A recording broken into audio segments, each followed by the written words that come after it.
Donc, je m'appelle Anne Cossé, je suis autiste, on dit Asperger, diagnostiquée à l'âge de 53 ans. Voilà, juste mini contexte. Alors, je voudrais vous parler aujourd'hui du film Divergente. En anglais, c'est pas genré, je trouve que c'est mieux, mais bon, voilà, Divergente. C'est une vision autistique. Alors, depuis que j'ai entendu la conférence de Thibaut, il faudrait dire autiste. Alors, il n'y a pas que ce film, il y a aussi le film Sans limite. Enfin, ça fera peut-être l'objet d'une autre présentation.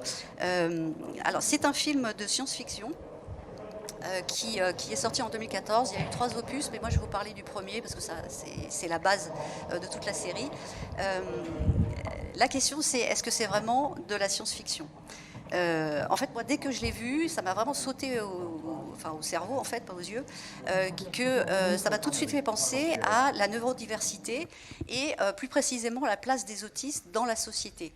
Donc, je vais vous emmener dans cette balade autiste de la lecture de ce film.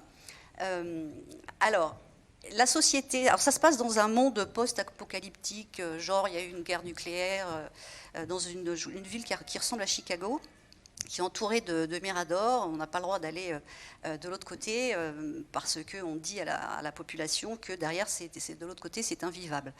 Ce qui est intéressant, c'est que pour des réseaux officiels de paix, la société est organisée en 5 factions. On pourrait dire des castes. L'hypothèse de base étant que la population livrée à elle-même mène tout droit à la délinquance, le crime, la violence et la guerre. Donc pour maintenir la paix, on organise la société en 5 factions qui ont chacune leurs valeurs, vous voyez leur couleur aussi, mais surtout leur rôle. Donc ils ont une devise et ils ont un rôle dans la société. Non, c'est coupé. Tant que je vois pas arriver sur scène, On est dans sa faction, donc vos parents sont d'une certaine faction, donc toute son adolescence, enfance et adolescence, on vit dans cette faction avec donc le rôle qui est attribué dans la société. Et à l'âge de 16 ans, on est testé. Et vous savez, en tant qu'adulte, on va dire, quelle est en fait votre faction naturelle. Et ensuite, au cours d'une cérémonie qui a lieu en public, vous choisissez, vous dites, ok, moi je reste dans la faction de mes parents, ou bien j'adopte ma faction naturelle telle que déterminée par le test. Donc là, voilà, on choisit. Je vous mets des visuels parce que d'abord, moi, je suis une droguée du visuel. Donc, pour illustrer un peu, qui ne l'a pas vu ce film? Ah, ok, super, super. Alors, quelles sont ces factions?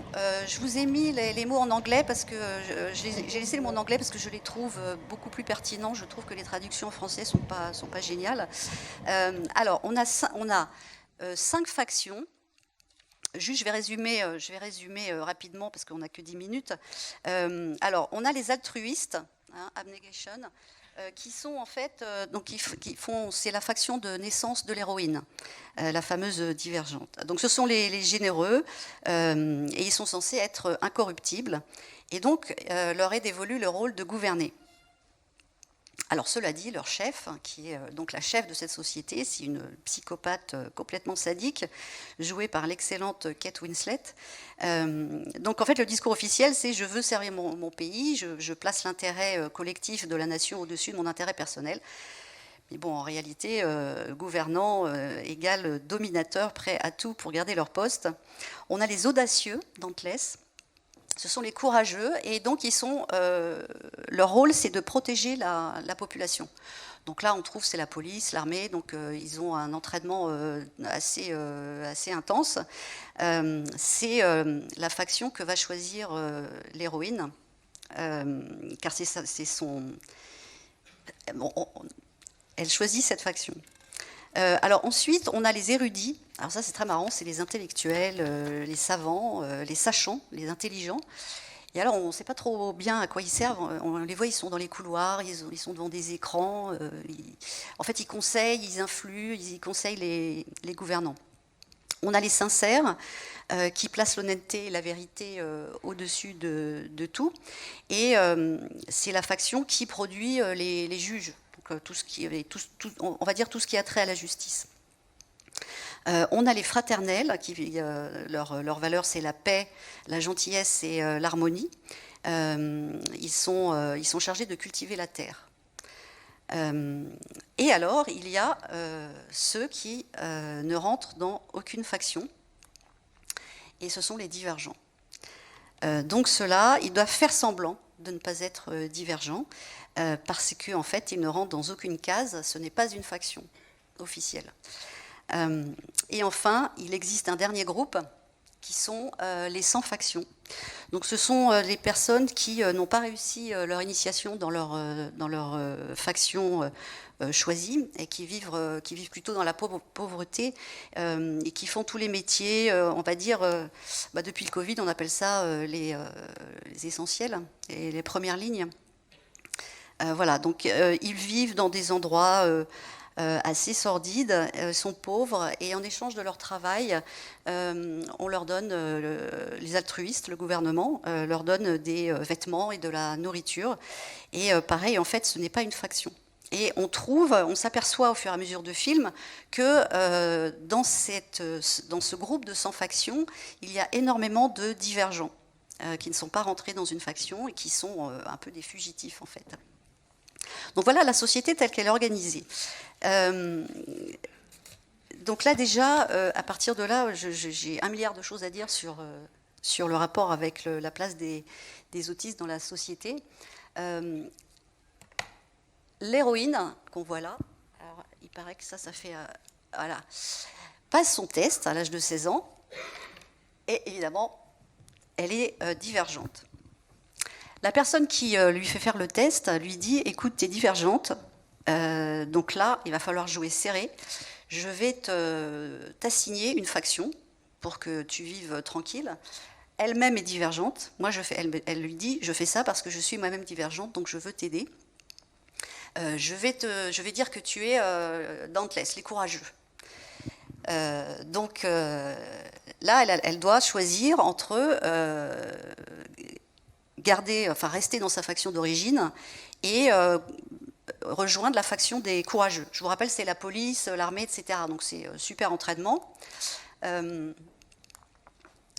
Là, à partir de là, moi j'ai ma lecture suivante. D'abord le triage à l'adolescence. Dès le lycée, même avant, en 3e, on vous demande de choisir une filière. Moi, pour moi, c'est complètement inconcevable. Enfin, je veux dire, à 14 ans, qu'est-ce qu'on sait de la vie? Déjà, à 58, qu'est-ce qu'on sait de la vie? On ne connaît pas les milliers de métiers qui existent. Enfin, comment est-ce qu'on peut choisir? Moi, en plus, je voulais faire plein de choses différentes. C'est à partir de là, dès l'âge de 14 ans, alors j'ai fait la filière C, à l'époque, ça s'appelait CS maintenant, parce que c'est généraliste. Donc je me disais, voilà, comme ça va retarder le moment du choix. Mais je me sentais déjà vraiment amputée, en fait. J'ai eu vraiment l'impression qu'on commençait déjà à me faire rentrer dans un pas un moule, c'est même plus serré que ça. Je devais en fait m'amputer de plein de parties de moi-même, de tous mes centres d'intérêt, de tout ce que j'avais envie de faire. Et je pensais faire. Moi, ce que je voulais faire, c'était, je voulais inventer des gouttes qui permettaient de ne plus être myope. Parce que j'étais très très myope. Depuis, je me suis fait opérer, merci la technique. Mais voilà, je voulais faire des choses comme ça. Je voulais être danseuse professionnelle et astronaute. Et en fait, je ne voyais pas très bien pourquoi je devais choisir déjà à cet âge-là. Moi, personnellement, je trouve que ce triage dès l'adolescence, c'est un peu tôt, quoi. On pourrait très bien attendre un peu plus longtemps, faire par exemple un tronc commun jusqu'au bac, et puis chacun choisirait des électifs, je crois on dit, en fonction de ses goûts, de son projet. Alors, pas un projet de vie à 18 ans, enfin un petit peu avant, mais en fonction de ses talents, parce qu'on a déjà des talents quand même quand on est adolescent. Donc ça, le triage à l'adolescence, c'est vraiment quelque chose que je trouve assez violent, que je trouve... ouais, donc j'ai fait C et j'ai eu mon bac C avec 4 en maths et 8 en physique. Donc c'est que vraiment, je ne vois pas pourquoi, parce qu'on veut rester généraliste et éclectique, on est obligé de rentrer dans une filière matheuse en fait. On n'est pas obligé d'absorber la chimie, la physique, les maths, parce qu'on est éclectique. Enfin voilà, c'est un mauvais souvenir l'école. Ensuite, il y a le camouflage. Ah oui, pardon, le triage professionnel. Alors, une fois que les conseillers d'orientation, donc on va dire la testeuse, vous dit bah, toi tu es fait pour ci ou tu es fait pour ça, bah, on rentre dans une filière professionnelle. C'est un carcan. Quand on est autiste, on est plus grand que sa faction, en fait. On est plus grand que son métier, on est plus grand que sa faction. Moi, au bout de 2-3 ans, du temps où j'étais salariée, au bout de 2-3 ans, je m'ennuyais à mourir. J'avais fait le tour de la question, j'avais plus rien à apporter, parce que c'est pas seulement prendre, c'est aussi apporter. D'autres idées, d'autres façons de voir les choses. Et au bout de 2-3 ans, je m'ennuyais. Donc je changeais de métier. Puis finalement, au bout de 2-3 ans, c'était pareil. Donc qu'est-ce que j'ai fait? Ben, j'ai changé de pays. Voilà, j'ai vécu dans 8 pays, j'ai voyagé dans une 60aine. Certes, je crois qu'une partie, la raison, c'est que je cherchais ma tribu, puisqu'à l'époque, donc, je ne savais pas que ma différence, c'était l'autisme. Mais je me sentais vraiment très différente. Et puis finalement, on en revient toujours à cette histoire de faction, parce que à force d'aller à droite, à gauche, de faire des métiers différents, que j'ai tous adoré, hein, vraiment, je me suis lancée à fond dans chacun de ces métiers. Ben, on se retrouve avec un CV avec des trous, le fameux CV atypique. Qu'est-ce que j'en ai entendu parler de ce CV atypique? Ah oui, mais pourquoi vous changez? Donc on ne peut pas vous faire confiance, vous n'êtes pas loyal, ou bien vous ennuyez vite, vous allez prendre ma place, etc. Et on se retrouve finalement à essayer de trouver des solutions, à essayer de rentrer dans ces factions, et on se retrouve avec... Alors on s'ennuie, on n'est pas intégré, hein, parce que les codes sociaux, les codes de travail, etc. Moi, je travaillais dans la banque, et je voulais pas mettre mon poste sur ma carte de visite, par exemple. Je trouvais ça très, très réducteur. Bon, bah, ça passe pas dans les banques. Voilà, plein d'exemples comme ça.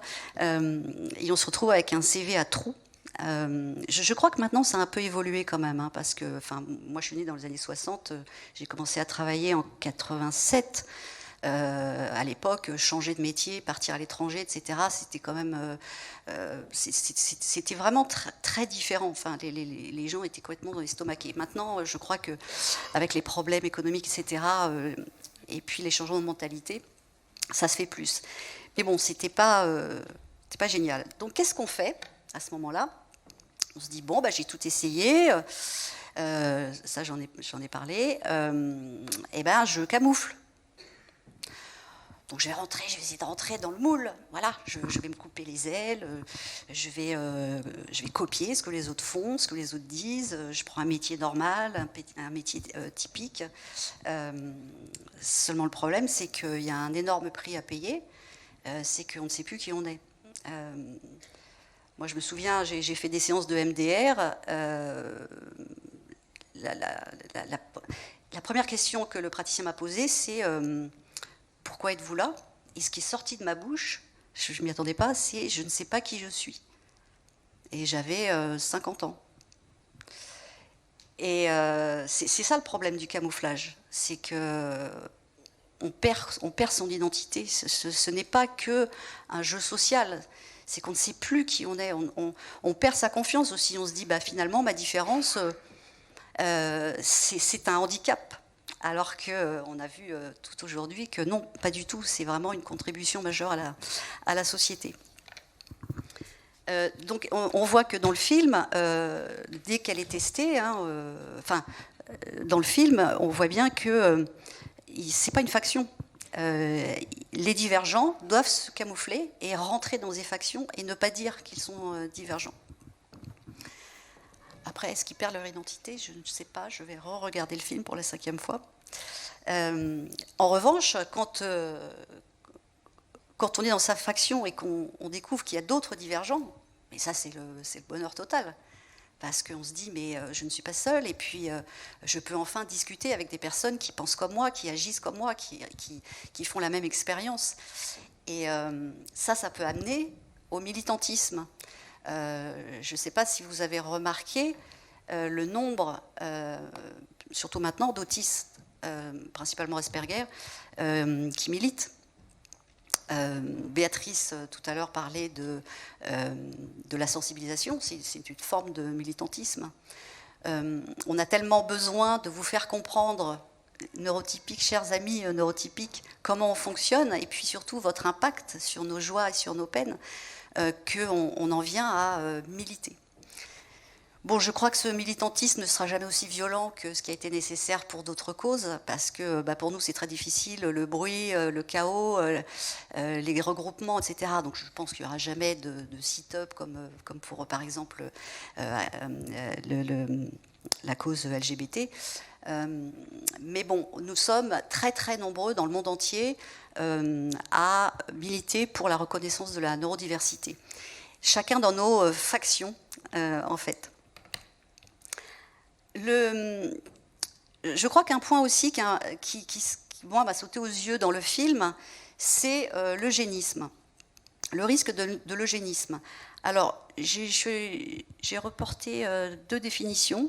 Donc, l'eugénisme, théorie cherchant à opérer une sélection sur les collectivités humaines à partir des lois de la génétique, et tout l'ensemble des méthodes et pratiques qui visent à sélectionner les individus d'une population en se basant sur leur patrimoine génétique. Donc le test, c'est vraiment génétique, et à éliminer les individus n'entrant pas dans un cadre de sélection prédéfini. Je crois que ça définit bien ce qui se passe dans le film. Le risque